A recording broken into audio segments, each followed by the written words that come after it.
It was in 2006 that the rehabilitation of child prisoners in Rwanda was initiated. This effort was undertaken in partnership by the Rwanda Correctional Service and the Dignity in Detention Foundation, a Swiss-based organization. DiDé, qui veut dire Dignité en détention, c'est une fondation créée en 1992 et qui implémente les projets de santé mentale pour les personnes privées de liberté à la prison pour mineurs au Rwanda. Elle collabore avec Rwanda Correctional Service pour développer ses activités dans les prisons du Rwanda. We have been in good cooperation with DiDé since 2009 in raising up the infrastructure of juvenile prison at Nyagatare, and specifically today we have achieved a good project of mental health with DiDé for over 3 years, and it has worked and helped the juveniles at Nyagatare prison, whereby they are being counseled and actually reintegrated after serving their sentence. And today we have got an achievement whereby it has actually reduced the recidivism among juveniles who complete their sentence, and they are now settled in their society. Pour soutenir les efforts déjà déployés dans la promotion des droits des personnes en détention en général, mais surtout les plus vulnérables, que sont les enfants mineurs, le projet santé mentale, scolarisation et formation professionnelle au centre de Nyagatare a débuté en juillet 2014 et avec une durée de 3 ans. In order to ensure the success of such a project, DiDé uses a multi-pronged strategy. Il y a la santé mentale et accompagnement psychosocial à travers les dispositifs tels que les groupes de parole, les théâtres et forums, encadrement psychosocial et sensibilisation du staff, mais aussi des membres de la famille et des enfants. Et le deuxième volet, c'est sur l'éducation scolaire, formation professionnelle à travers 5 différents métiers. Le troisième et le dernier, c'est la préparation à la réintégration communautaire ou familiale, si vous voulez, à travers la remise des kits. The first element is to train members of the Rwandan prison administration in an approach based on taking account of the mental health of the juveniles. Parce que le directeur de la prison, les surveillants, le chargé des dossiers juridiques ne comprenaient rien du tout. Ils disaient, ils sont là, ils sont punis, ils doivent purger leur peine. Alors on a eu cette idée de ce qu'on appelle une cure institutionnelle, c'est-à-dire impliquer tout le monde de la prison qui doit être en contact avec ces enfants, ces mineurs. On a proposé des formations de différentes personnes. Another step, essential for the rehabilitation of these young people, is to take the time to get to know them, so as to give them support adapted to their specific needs. On a discuté longuement avec ces enfants, avec les autorités, et on s'est rendu compte que ces enfants sont de plusieurs catégories. Il y avait ces mineurs qui arrivent, qui n'ont jamais été à l'école, qui étaient des délinquants. Il y avait un autre groupe d'enfants qui sont nés dans une famille, qui faisaient leurs études tranquilles, et puis tout d'un coup, ils commettent un crime, un viol. Et c'est comme si c'était un accident. La troisième catégorie, c'était une catégorie des enfants orphelins, des enfants démunis, des enfants qui venaient des familles en conflit, des familles désunies, détruites. Voilà, alors on s'est dit, voilà, on a ces enfants, qu'est-ce qu'on fait? DiDé has adopted a holistic approach, taking into account several aspects: a psychological and educational aspect, an emotional aspect, and a social aspect, all of which are important for social integration. For each of these aspects, specialized skills are required. As it was impossible, for both regulatory and financial reasons, to bring these skills in from outside the prison, it was decided to seek out adult prisoners able to ensure the needed services. On a dit, bon, il faut les former dans l'animation des groupes et dans l'animation théâtre. Des pédagogues pour enseigner. The prison experience cannot be a positive one, in particular for children, if they are forgotten once inside. The Nyagatare Rehabilitation Center holds children aged 14 to 18. At this age, the experience can be traumatizing, and the risk of developing psychological or other troubles is high. Impamvu yatumye niheba cyane nageze muri polisi kubera icyaha naziraga cyari kiremereye ngira ha mbese narihebye. Nabayeho ndi umwana ndirwa n'ababyeyi i Kigali nkorera akazi ko mu rugo, nibwo narezwe icyaha cyo gufata ku ngufu nkatirwa imyaka 3. Numvaga nari umuntu utameze neza ndetse nari n'umuntu wifuza ko nabasha no gutoroka ngo bandase nipfire, ko numvaga ibyambayeho nkibaza se umuntu wo mu muryango wangezeho navugana nawe iki. Abana iyo bakinjira hano usanga basa naho bese batagifite icyizere cy'ubuzima, ko bari ahantu bageze batarigeze bahamenya kandi ari ahantu hari ubuzima muri rusange batekereza ko ari bubi. Baza rero ubona bataye umutwe bihebye. Iyo bageze hano cyambere dukora ni ukubahumuriza, tukababwira ko hano ubuzima bukomeza. Nkimara kugera mu kigo umwarimu araza aranyegera arampumuriza arambwira ati nubwo ugeze mu ubu buzima si wewe wenyine. This is why DiDé places a special emphasis on the mental health of the child prisoners. The first step in this process is to understand each child individually. Pour donc faciliter aussi la tâche du psychologue initial du centre, on a initié le système, l'approche de référence.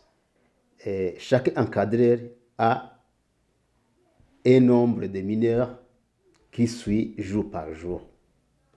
Il faut un petit résumé sur sa santé mentale, et puis il nous amène le rapport pour faire un entretien plus approfondi et planifier une prise en charge psychothérapeutique ultérieure. While they come from different social backgrounds, the child prisoners all have one thing in common when they arrive. They are all intimidated by a strange and disquieting environment. To address this, DiDé has established discussion groups and a theater group. On a dit, chacun dans son coin est en train de souffrir. Il faut que ces enfants se remettent ensemble pour parler de leur souffrance, pour partager cette souffrance individuelle. Discussion groups include about 12 children and a facilitator. Aya matsinda tuyita mvura-nkuvure. Uko umuntu ahambuka akagenda avuga ibyamubayeho, ko byamugendekeye, kuva yakora icyaha, yafatwa, agafungwa, kugeza ageze hano mu kigo ngororamuco cy'abana. Uko agenda aganira n'abandi bakumva ibye, hari utekereza ati burya jyewe naranyuze ahakomeye ariko mbonye hari uwanyuze ahakomeye cyane kundusha, bikamukiza kwa kwigunga, bikamuha gutinyuka kuvuga mu bantu no gutinyuka kubasha kuvuga ibyamubayeho. Uko agenda avuga agenda akira. Noneho natwe tubaha ubuhamya bw'ubuzima bwacu.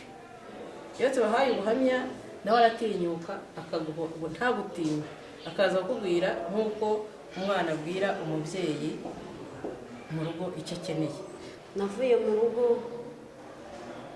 n'ababyeyi banjye nza mu mujyi wa Kigali, ariko naje guhura n'ibishuko, umuhungu aranshuka, biba ngombwa akanirinda, njya kwitwara ngo njyane iwacu njye kuyereka. Rero byari ikibazo numvaga kuri njye bitakunda, mpitamo kuyikuramo. Bahise bahamagara polisi ziza kumfata, numva ibyanjye birarangiye, numva ko ngiye gupfa. Baza kunzana amahanga muri kino kigo cya Nyagatare, nsanga hari abo duhuje ubuzima, hari abo duhuje ibibazo, tujya mu matsinda y'uruvugiro, twaje kuganira, mbabwira iby'ubuzima bwanjye, mbabwira uko nabayeho, bangira inama, mbese bigenda bimvamo, genda niyakira mu bandi. In addition to discussion groups, DiDé looked for ways to allow the child prisoners to express their emotions through play. Thus, a theater group was initiated where themes relevant to their conflicts with parents, family, society, and institutions can be dealt with openly and spontaneously. Rero tugiye gukina ikinamico, none twagira ngo duhitemo insanganyamatsiko turi buvuge uyu munsi. Insanganyamatsiko igendanye n'uburyo twumva tumerewe ku mutima wacu. Ninde waduha insanganyamatsiko? Gukunda utagukunda. Gukunda utagukunda. Ine ingaruka z'ibiyobyabwenge. Iyo nsanganyamatsiko yahisemo uti n'iki cyatumye wumva twavuga ku gukunda utagukunda? Ikibazo iyo nsanganyamatsiko impamvu nayitoye ni uko ushobora gukunda utagukunda, mukabana n'amahoro mufitanye, bikaba byatuma mugirana umwijyane. Wahisemo ingaruka z'ibiyobyabwenge nawe Kugiye kureba abenshi aribyo dufunzwe tuzira. Relating the development of these themes back to the personal experiences of the participants allows them to reflect and learn. The maintenance of links to parents and family outside the prison is a very important aspect of a successful rehabilitation, as most of the children are arrested by police away from their homes. In many cases, the parents will not know that their child has been incarcerated. Outreach into districts by DiDé, speaking to authorities and families, helps to raise awareness within communities of the importance for the child prisoners of a link with the outside world. Ariko icyo nagira ngo mbabwire ni uko umubyeyi agomba kumenya aho umwana we ari. Nge birambabaza kumva ko umwana n'abana batwita amezi 9 ukuntu ushobora kumara imyaka ingana utazi aho umwana wawe ari. L'importance de visite des mineurs par les parents ou proches des mineurs. Donc c'est la participation des parents ou proches des mineurs dans la réhabilitation de les enfants. C'est lié au no-visiting. Ces problèmes ont été résolus. Gituma ubundi ababyeyi banjye bansura mu by'ukuri ikintu cya mbere numva nishimye, ikindi numva nigira icyizere cy'ejo hazaza, cyane ko mba narakoze ibyaha nkaza gufungirwa hano muri gereza narahazanywe n'icyasi ku mpamvu z'ababyeyi. By'ukuri rero biranshimisha njyewe, bikampa n'icyizere kandi nkumva yuko neza n'ibihano byanjye ngasubira mu rugo byabara neza n'umuryango wanjye kuba warangezeho. Musura bwa mbere nyine akihagera yari agifite ubwoba, ariko ubwoba bwageze burashira nyine kuko yabonye ko aho haje afite ababyeyi bamuri hafi nabo, mbese bashaka kugira ngo ave mu cyaha, ave mu kibage mu cyiza. In addition to the discussion and theater groups, child prisoners are encouraged to participate in a variety of other activities. They can participate in the productive activities of the center, practice various sports, engage in different cultural activities such as traditional or modern dance, or learning and playing music.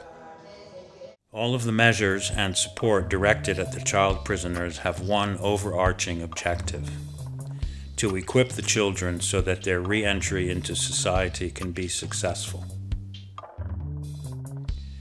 One key condition for avoiding reoffending and a successful reintegration into society is education. For this reason, DiDé has promoted both formal education and vocational training within the center. Child prisoners whose studies were interrupted or who are able to follow the formal curriculum are oriented towards primary or secondary level courses. ntabwo nigaga naraje sangana amashuri nkomeza aho nari ngarukirije ngeze mu mwaka wa gatanu uwo mwaka utanzakora icya leta nawe dore ko n'abagikoze nabo ubu ngubu bahawe imbabazi bakaba baratashye nanjye ubu ngubu mfite amahirwe yo gukora ikizamini cya leta nkagitsinda bikaba ngombwa ko njya hanze nkakomereza amashuri yanjye hanze ejo nkiyenda natsinda najya nko muri kaminuza natsinda nabona diplome nkaba nakora akazi bikaba ngombwa ko nanjye nakwibeshaho nkakorera n'u Rwanda rwanjye muri make nk'igihezo ejo hazaza. The psychosocial assistance provided, the infrastructure created, the educational support as well as trained teachers available all allow the children to follow the same curricula as other students in Rwanda. We have succeeded in educating these young offenders to meet the requirement of getting to the level of sitting the national exams, and we are happy that with the support of DiDé, all those who sat for the national exams passed the exams. Those who succeeded in their exams have been granted a presidential pardon and oriented towards appropriate educational institutions, just like other students. Amongst the children in Nyagatare are some who have never been to school. For them, basic literacy classes are offered. Those who are incarcerated for short sentences or who do not wish to follow the formal curriculum are able to choose amongst 5 occupations: welding, masonry, carpentry, hairdressing, and sewing. Ubu nzi kudoda ikabutura n'ishati n'ijipo. Nafunzwe ndana kimwe nzi ku buryo ubu ndashe nkagera hanze nabona gufasha nakwibeshaho rwose. After completing his sentence, the child, having learned a trade, returns to his family.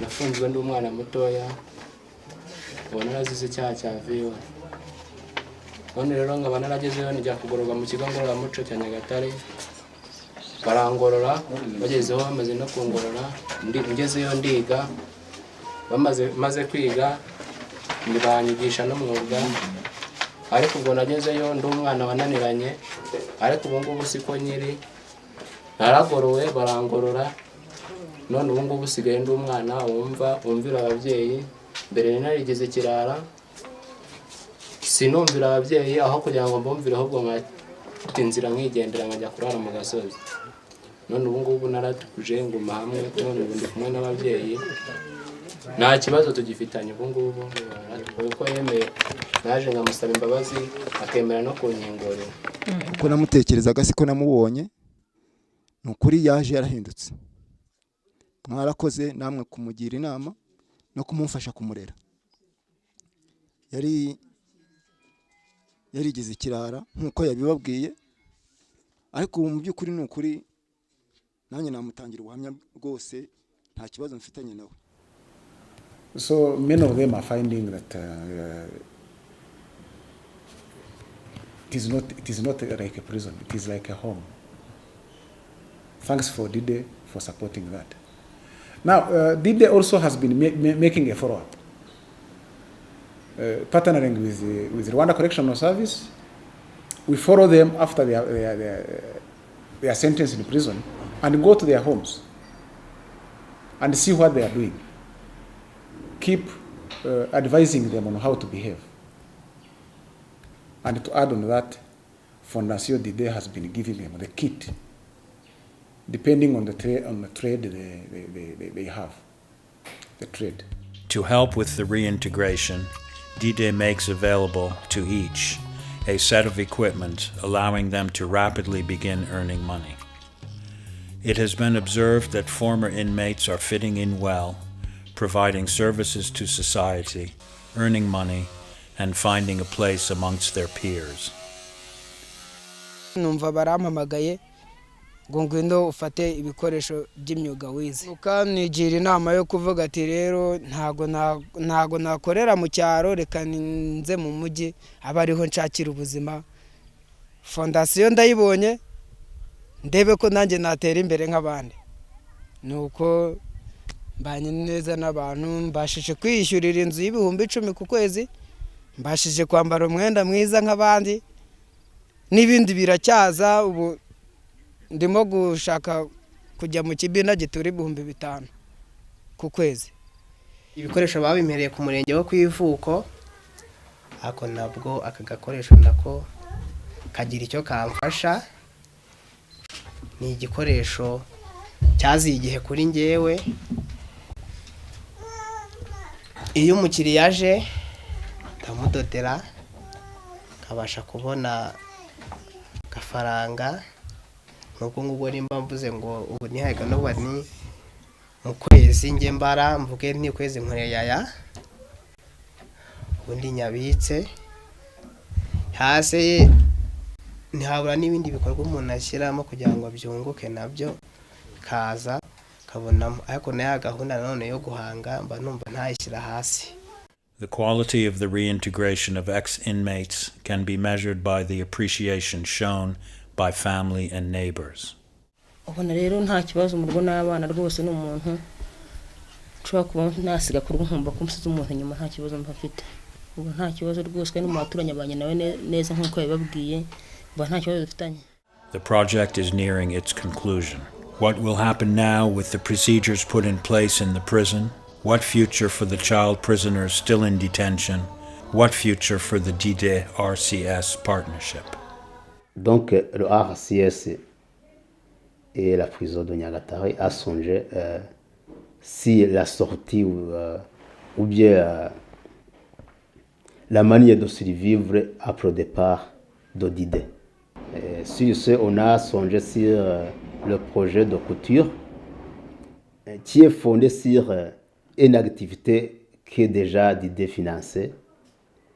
Et dans ce projet, on a vu que ça peut couvrir une 70% des fonds que DiDé a alloués au RCS. Mais également, il va aider des milliers qui apprennent le métier de couture. All indications are that the young inmates and ex-inmates of Nyagatare will be successful going forward, and that the risk of reoffending is minimal. Nize gusokoza, niga gufunga ibigudi, niga guca inzara. Ibyo byose ni ibintu ubu ngubu nzi, none bakaba barampaye ibikoresho. Ibyo bikoresho nkaba narashatse undi muntu tugafatanya, noneho tukaba twarabashije kuba twashinga salo. Igihe gishize baduhaye ibyo bikoresho, tumaze nk'umwaka n'igice dutangiye uwo mwuga. Tukaba tutakora ibyaha nk'ibyo twari twakoze, tukaba tutajya mu mwuga w'uburaya. Mbese ubu ngubu tumeze neza, tukaba mbese twigurira imyenda, inkweto, mbese ibikoresho byose dukenera mu buzima. None tukaba twumva umwuga nta kibazo dufite, utubeshejeho neza. None tukaba mbese twiteza imbere, ibintu byose tubigeraho, ntacyo twifuza, icyo dushatse cyose turakibona. Abajene bari mu kigero nk'imyaka turimo ikaba yatuma bakora ibyaha, inama nabagira nuko bakura amaboko mu mufuka bagakora, bakiga imyuga, kuko umwuga ni mwiza, utuma utabikirara, ukaba wakora amakosa bakaba bagufunga, kuko iyo wawize ukugirira akamaro, ukabona amafaranga, ugakemura ibibazo byose wifuza.